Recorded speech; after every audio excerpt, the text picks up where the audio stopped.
I'm Severin Suzuki, speaking for ECHO, the Environmental Children's Organization. We're a group of 12 and 13-year-olds trying to make a difference.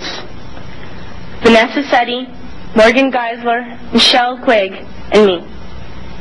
We've raised all the money to come here ourselves, to come 5,000 miles to tell you adults you must change your ways. Coming up here today, I have no hidden agenda. I am fighting for my future.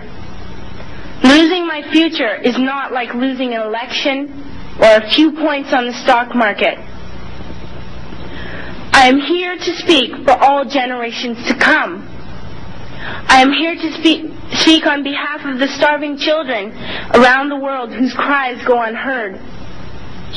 I am here to speak for the countless animals dying across this planet because they have nowhere left to go. I am afraid to go out in the sun now because of the holes in our ozone. I am afraid to breathe the air because I don't know what chemicals are in it.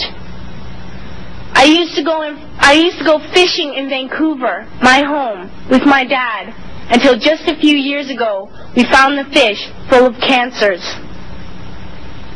And now we hear of animals and plants going extinct every day, vanishing forever. In my life, I have dreamt of seeing the great herds of wild animals, jungles and rainforests full of birds and butterflies. But now I wonder if they will even exist for my children to see. Did you have to worry of these things when you were my age? All this is happening before our eyes, and yet we act as if we have all the time we want and all the solutions. I'm only a child, and I don't have all the solutions. But I want you to realize, neither do you. You don't know how to fix the holes in our ozone layer. You don't know how to bring the salmon back up in a dead stream. You don't know how to bring back an animal now extinct. And you can't bring back the forest that once grew where there is now a desert. If you don't know how to fix it, please stop breaking it. Here, you may be delegates of your government, business people, organizers, reporters, or politicians, but really, your mothers and fathers, sisters and brothers, aunts and uncles, and all of you are someone's child. I'm only a child, yet I know we are all part of a family, 5 billion strong. In fact, 30 million species strong. And borders and governments will never change that.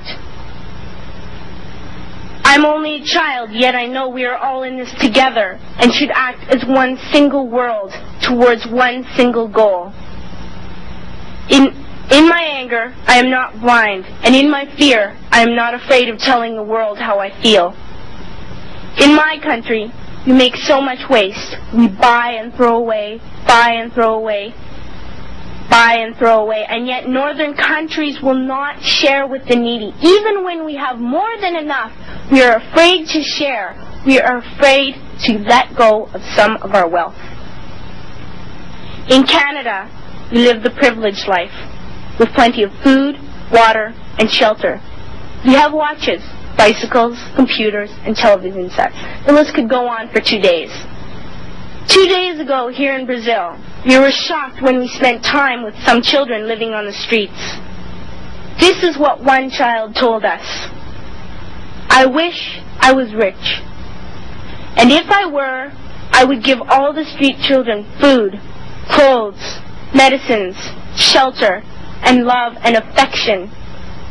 If a child on the streets who has nothing is willing to share, why are we who have everything still so greedy? I can't stop thinking that these are children my own age, that it makes a tremendous difference where you are born.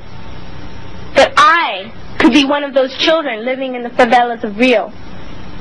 I could be a child starving in Somalia, or a victim of war in the Middle East, or a beggar in India. I am only a child, yet I know if all the money spent on war was spent on finding environmental answers, ending poverty, and finding treaties, what a wonderful place this earth would be.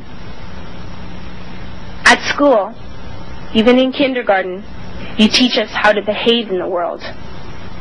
You teach us not to fight with others, to work things out, to respect others, to clean up our mess, not to hurt other creatures, to share, not be greedy. Then why do you go out and do the things you tell us not to do? Do not forget why you are attending these conferences, who you're doing this for. We are your own children. You are deciding what kind of a world we are growing up in. Parents should be able to comfort their children by saying, everything's going to be all right. It's not the end of the world, and we're doing the best we can. But I don't think you can say that to us anymore.